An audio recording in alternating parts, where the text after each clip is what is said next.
नमस्कार दोस्तों, मैं आदर्श जौनपुरी आज आप सभी के लिए जन कवि कैलाश गौतम की एक बेहद खूबसूरत रचना अमौसा का मेला का कुछ अंश लेकर आया हूं। और मुझे यकीन है कि जिन लोगों ने प्रत्यक्ष रूप से संगम जाकर अमौसा का मेला देखा हो, वहां की दीवानगी देखी हो, तो उनके लिए तो ये कविता किसी मंजरनामा से कम नहीं। वरना जिन लोगों ने नहीं भी देखा है उनके लिए भी ये कविता वहाँ के पूरे दृश्य से आसना करवाएगी, मेरा ऐसा यकीन है। तो आइए सुनते हैं जन कवि कैलाश गौतम की ये रचना अमौसा का मेला। कि भक्ति के रंग में रंगल गांव देखा, धर्म में करम में सनल गांव देखा, अगल में बगल में सगल गांव देखा, अमौसा नहाए चलल गांव देखा।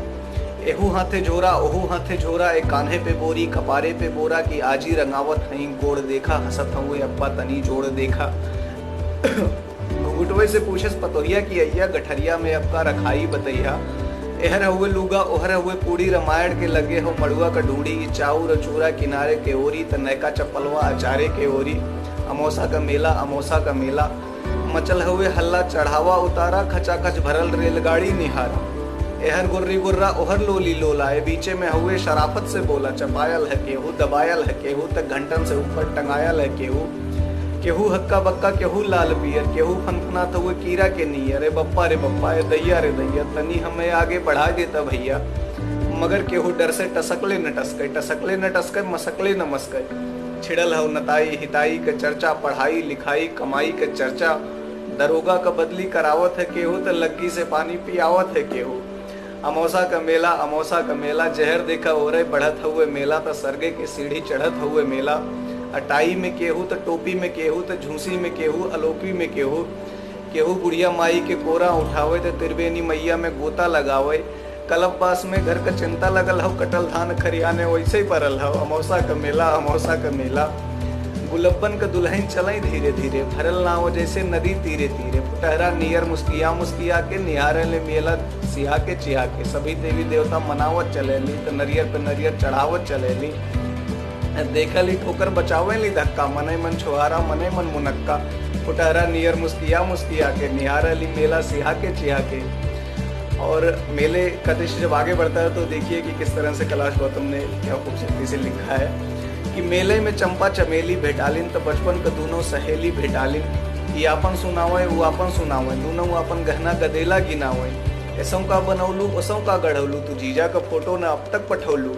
ऐसों का बनौलू ऐसों का गढ़ौलू, तू जीजा का फोटो न अब तक पठौलू। हमें अपने सासू को पुतरी तू माना, हमें अपने ससुर को पगड़ी तू जाना। शहरियों में पक्की देहातों में पक्की, चलत हुए टेम्पू चलत हुए चक्की। फिर मने मन जरैयो गड़े लगनी दूनों, भयल तू मैं लड़े लगनी दूनों। साधु छोड़ावे सिपाही छोड़ावे, कि हलवाई जैसे कराही छोड़ावे। अमौसा का मेला, कलौता का माई के झोरा हेराइल, तो बुद्धू का बड़का कटोरा हेराइल। टिकुलिया का माई टिकुलिया के जो है, बिजुरिया का माई बिजुरिया के जो है। मचल हुए मेला में सगरो ढुड़ाई, चमेला का बाबू चमेला का माई। और गुलबिया सबहत्तर निहारत चलेली, मुरहुआ पुकारत चलेली। छोटकी बिटिवई के मारत चलेली, बिटिवई पे गुस्सा उतारत चलेली। और गोवर्धन के सरहज किनारे बेटालिन, गोवर्धन के संगे पहुड़ के नहालिन। कहीं घरे चलता पाहुन दही गुड़ खियाई, भतीजा भयल हो भतीजा दिखाई। वहीं फेंक गठरी पर अलन गोवर्धन, न फिर दिखैलन बेटैलन गोवर्धन। केहू साल सूटे दुशाला मोलावे, केहू बस अटैची का ताला मोलावे। केहू चायदानी पियाला मोलावे, सोठौरा का केहू मसाला मोलावे।